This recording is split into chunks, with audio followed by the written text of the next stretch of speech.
O árbitro também ele pode fazer uma audiência de conciliação. Essa vai ser a primeira tentativa dele após ele aceitar ser árbitro. Ele vai fazer tentar fazer uma tentativa. Ele vai fazer uma tentativa de conciliação.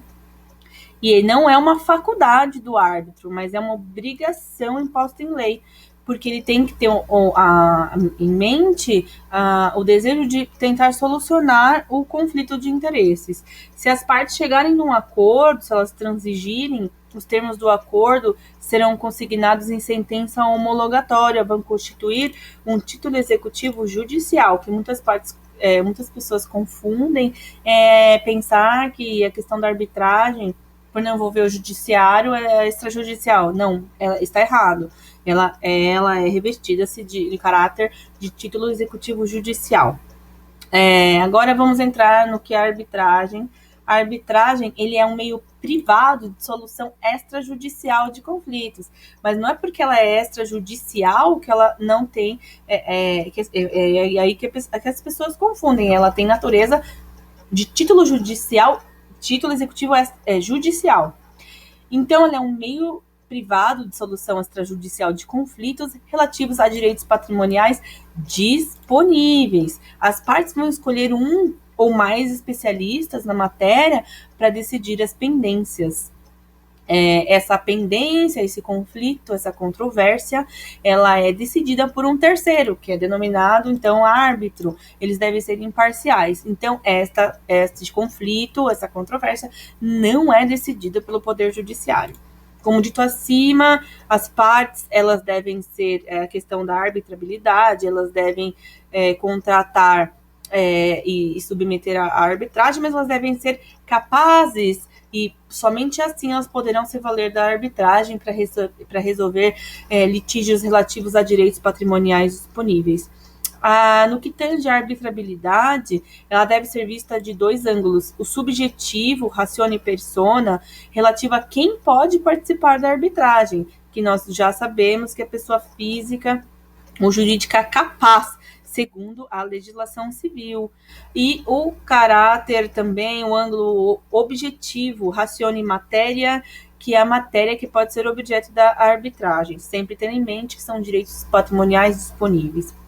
Uma questão que era muito discutida anteriormente, mas hoje já é pacífico, que a administração pública direta e indireta, ela pode sim participar da arbitragem para dirimir conflitos. Isso era discutido porque grande parte dos direitos da administração pública são indisponíveis, né? Mas desde que ela pode participar desde que isso esteja previsto no edital, tá? Isso foi inserido, essa possibilidade da administração pública, direta e indireta, participar, se valer os seus conflitos, levar os seus conflitos para a arbitragem, foi inserido pela reforma da lei de arbitragem. Outra questão muito importante é que a arbitragem que envolver a administração pública deverá ser sempre de direito, o que significa dizer que ela não pode ser resolvida, não pode envolver questão decidida por equidade, sempre de direito, e vai respeitar sim o princípio da publicidade. E isso é um assunto muito importante, porque isso é um princípio da administração pública, a publicidade, enquanto que na arbitragem reveste de sigilo. Então, entende-se que deve haver, sim, uma moderação nessa publicidade. A arbitragem aqui pode ser de direito ou de equidade. Como já visto aqui acima, a administração pública só para questões vai ser resolvido de direito. Então, a arbitragem, por outro lado, para que não envolva, nos casos em que não envolva a administração pública, ela pode ser de direito ou de equidade, e isso vai ficar o quê? A critério das partes. E o artigo 1º, parágrafo 1º da lei diz: poderão as partes escolher livremente as regras de direito que serão aplicadas na arbitragem, desde que não haja violação aos bons costumes e à ordem pública. Aqui um conceitinho de arbitragem: é um processo onde as partes em conflito atribuem poderes a outra pessoa ou outras pessoas para que decidam por ela o objeto do conflito existente, desde que o árbitro ele deve ser imparcial e normalmente especialista na matéria a ser disputada. A arbitragem é um exercício da própria liberdade das partes, que podem escolher como desejam que a controvérsia seja realizada, ou seja, se é de forma judicial ou se é de forma privada. Se for de forma judicial, ela vai ser resolvida pelo árbitro. Se for de forma judicial, vai ser resolvida pelo juiz, melhor dizendo. Se for de forma privada, será resolvida pelos árbitros. Agora, todo conflito pode ser resolvido pela arbitragem? Não, nós sabemos que não, porque no que diz respeito à arbitrabilidade, somente direitos patrimoniais disponíveis. Agora, os indisponíveis não são objeto da arbitragem, porque eles não podem ser vendidos, doados, cedidos, negociados. Então, logo, eles não são suscetíveis de arbitragem, como, por exemplo, direito penal, direito tributário. Então, aqui é um resuminho, o que pode e o que não pode ser objeto de arbitragem.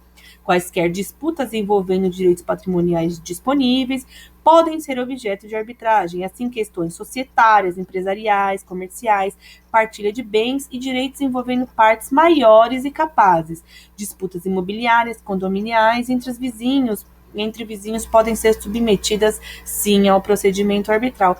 Por outro lado, se é disponível, ele pode. Não sendo disponível, direito de família, tributário criminal, não pode. O que são direitos patrimoniais disponíveis?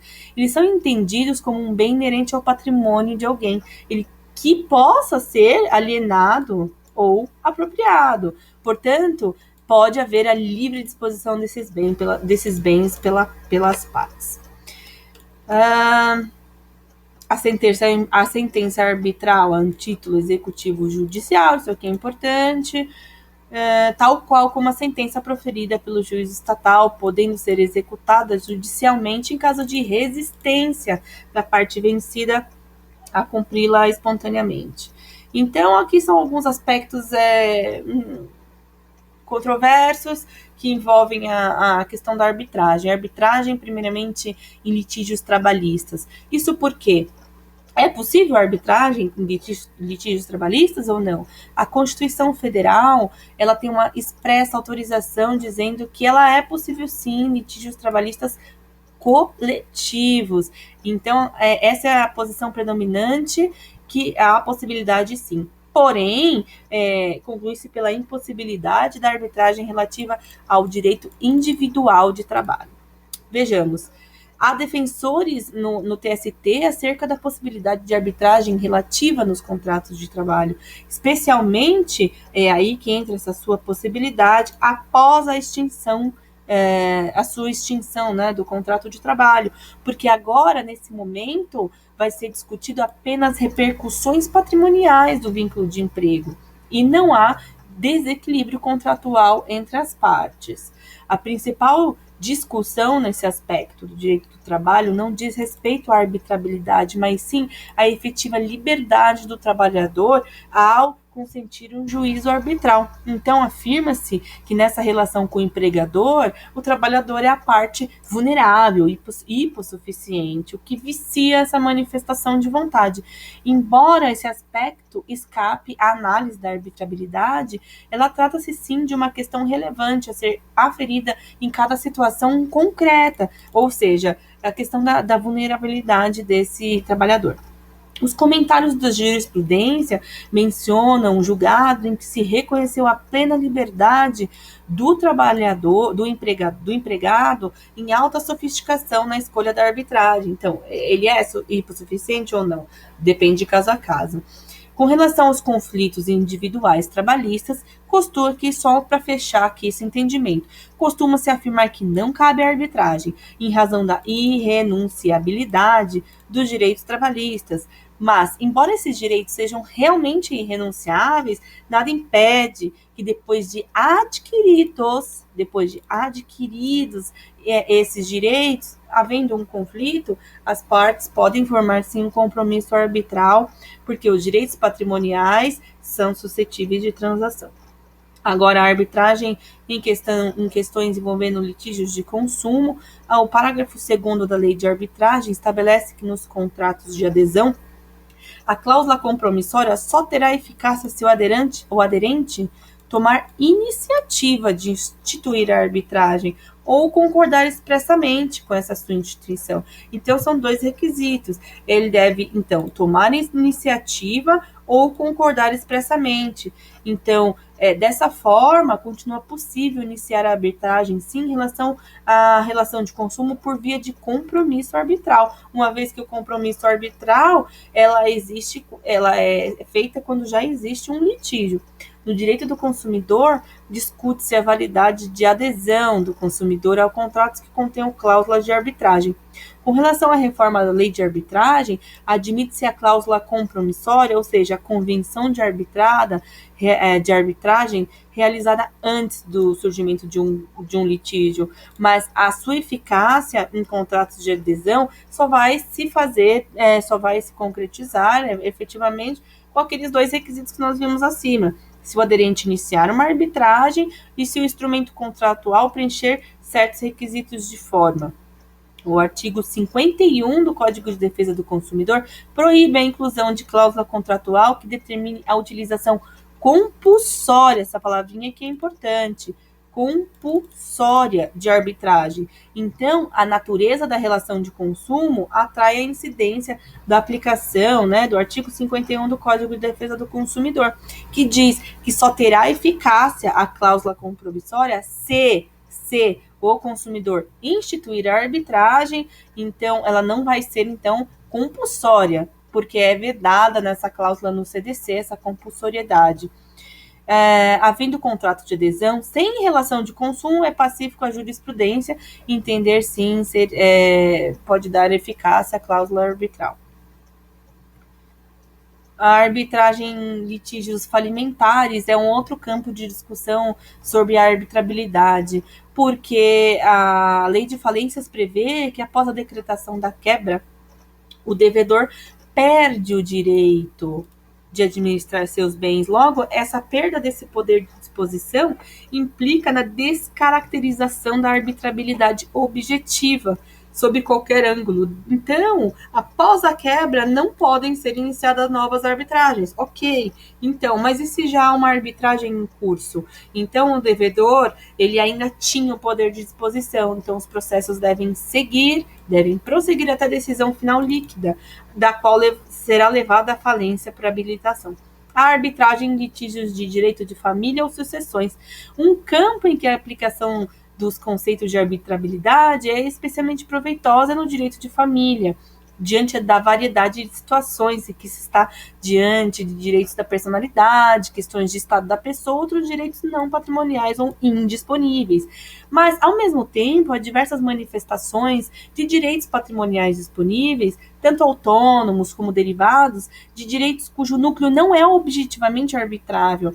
Restrito, então, o litígio a efeitos meramente patrimoniais, vamos grifar aqui, restrito o litígio a efeitos meramente patrimoniais, ainda que decorrente de relações familiares, inexiste impedimento, porque ela é meramente patrimonial. Então, tanto no direito de família como na legislação sobre arbitragem, para a utilização desse expediente, na solução de conflitos é possível sim, desde que o litígio se restrinja a efeitos meramente patrimoniais.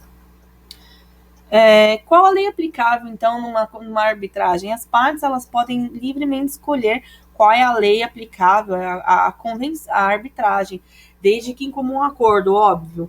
E nessa arbitragem, por exemplo, se eu versar sobre questões de comércio internacional, é muito comum a escolha de legislação estrangeira. As partes escolhem livremente. Então, nesse procedimento, as partes podem escolher qual é o procedimento arbitral que será regulado. Ela pode escolher se vai ser pelo princípio geral de direito, usos e costumes, regras internacionais de comércio ou equidade. Lembrando que na administração pública não pode ter esse aqui, a equidade. Quais são as espécies de arbitragem? Elas são duas, as institucionais ou ad hoc, né, chamada de avulsa, mas é muito mais comum chamarmos de ad hoc. As institucionais, elas são feitas por uma instituição especializada e vai ser escolhida e determinada ali na cláusula arbitral, ou posteriormente em comum acordo pelas partes. São dois momentos que as partes podem escolher. Elas podem fazer essa escolha da instituição na cláusula arbitral ou posteriormente em comum acordo. Essa instituição especializada, ela vai administrar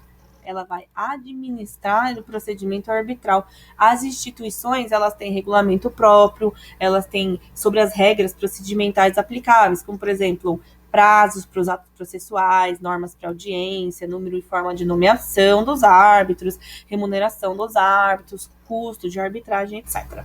A principal vantagem nessa arbitragem institucional é a segurança conferida pela supervisão do procedimento arbitral pela instituição especializada. Agora, ela pode também ser avulsa. As partes, elas não são obrigadas a contratar essa entidade especializada dita acima. Então, elas podem, então, perfeitamente escolher o procedimento arbitral, que ela pode ser feita, então, sobre a entidade, sem a supervisão dessa entidade. Então, vai ser feita por um ad hoc.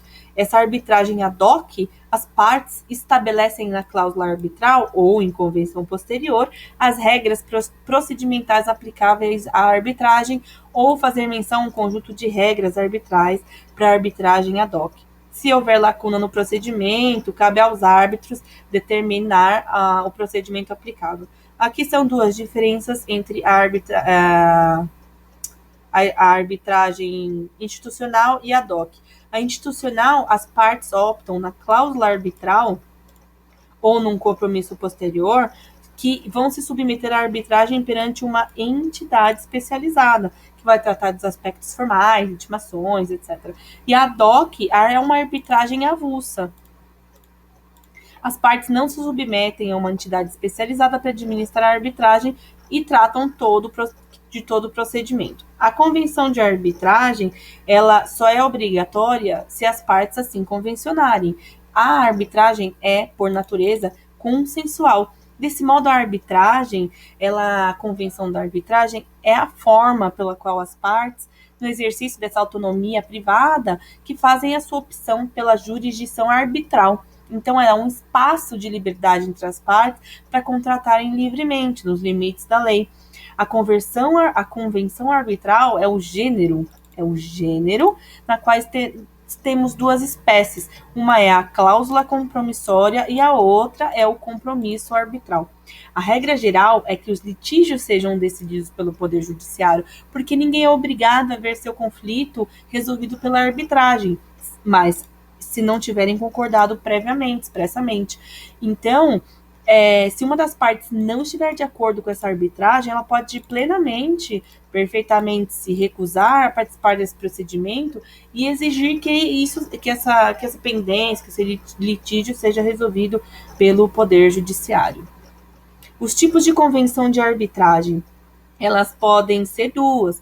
Elas podem ser a cláusula compromissória ou o compromisso arbitral. Agora vamos falar da cláusula compromissória. Cláusula compromissória é uma convenção por meio do qual as partes fazem um contrato, elas se comprometem a submeter à arbitragem os litígios que podem surgir, eles não existem ainda.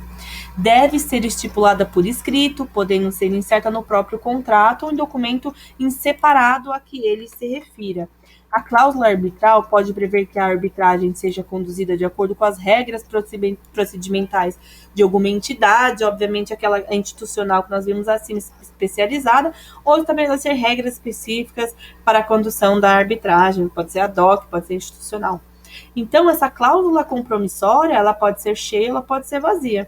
A cláusula vazia, ou em branco, é uma cláusula que contém a previsão da arbitragem. Eu falo lá no meu contrato que eu quero resolver meu litígio por meio da arbitragem, mas eu não falo a forma que eu quero resolver essa controvérsia. Ou seja, é lacunosa, é vago quanto à forma de instauração do procedimento arbitral. E o que deverá realmente ser suprido posteriormente quando surgir o conflito, porque eu preciso realmente ter regras de como vai ser resolvido esse procedimento da arbitragem. E então, nesse caso em que houver lacuna, deverá ser feito um compromisso arbitral ou também através do judiciário. As cláusulas em branco, elas têm como consequência a inviabilidade de pronta provocação do juízo arbitral, porque nesses casos se fará necessária a celebração das partes de um compromisso arbitral, como eu disse acima, porque ela não está pronta, ela está vaga, ela está lacunosa, ou a propositura de uma ação judicial para preenchimento dessa cláusula. A cláusula cheia, por outro lado, ela é aquela disposição contratual que contém os elementos previstos no artigo 5º da lei. A professora disse artigo 10, então dá uma olhada no artigo 10. De uma forma subjetiva, será considerada cheia a cláusula que contenha o quanto necessário para se dar início à arbitragem.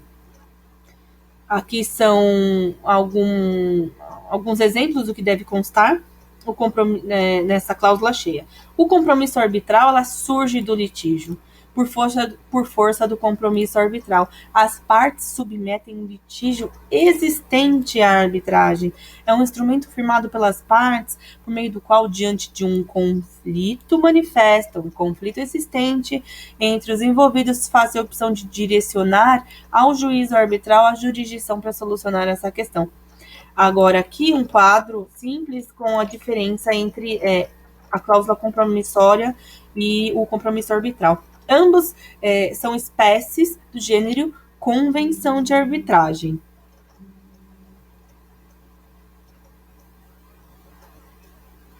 As partes na cláusula compromissória,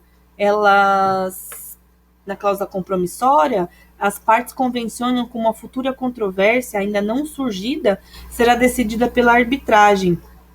Agora, no compromisso arbitral, usa-se quando o litígio já está instaurado.